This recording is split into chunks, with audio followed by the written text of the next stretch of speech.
Friends, welcome to Santha's kitchen. இன்றைக்கி நம்ம எல்லாருக்கும் பிடிச்ச உஸ்கா ரெசிபி பண்ணலாம். அது எப்படி டேஸ்ட்டாக பண்ணலான்னு பார்க்கலாம் வாங்க.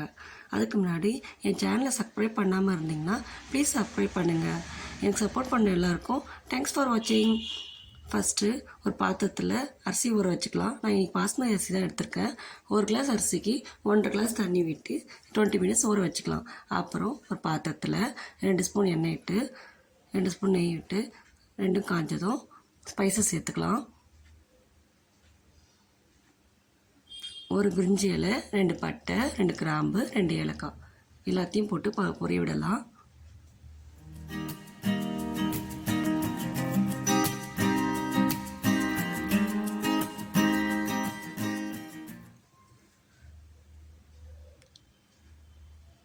ரெண்டு பெரிய சைஸ் வெங்காயத்தை நான் கட் பண்ணி வச்சுருக்கேன், அதை சேர்த்துக்கலாம்.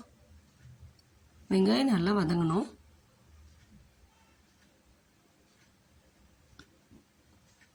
வெங்காயம் ப்ரௌன் கலரில் வந்தோடனே 2 ஸ்பூன் இஞ்சி பூண்டு பேஸ்ட் சேர்த்துக்கலாம். இஞ்சி பூண்டு பேஸ்ட் பச்சை ஸ்மெல் போனோடனே தக்காளி சேர்த்துக்கலாம். 2 மீடியம் சைஸ் தக்காளி, 2 பச்சை மிளகாய் ரெண்டுத்தையும் சேர்த்துக்கலாம். அப்புறம் 1 ஸ்பூன் உப்பு,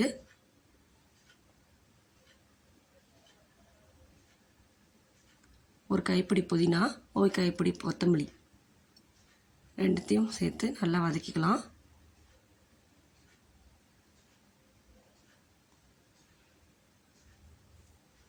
கால் ஸ்பூன் மஞ்சத்தூள், 1/4 ஸ்பூன் சீரகத்தூள், 1/2 ஸ்பூன் தனியாத்தூள், 1 ஸ்பூன் தனி மிளகாத்தூள்,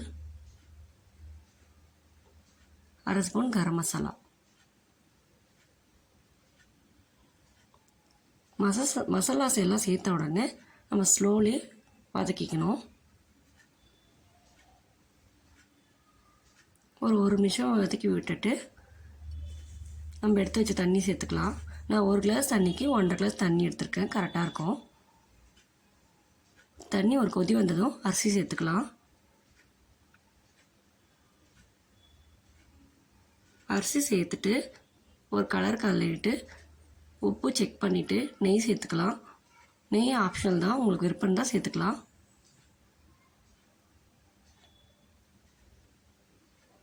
அப்புறம் மூடி போட்டு ஒரு விசில் விட்டு விசில் அடங்கினோன்னு ஓப்பன் பண்ணி பார்த்தா நமக்கு உஸ்கா ரெடி.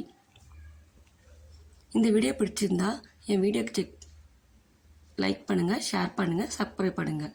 தேங்க்ஸ் ஃபார் வாட்சிங்.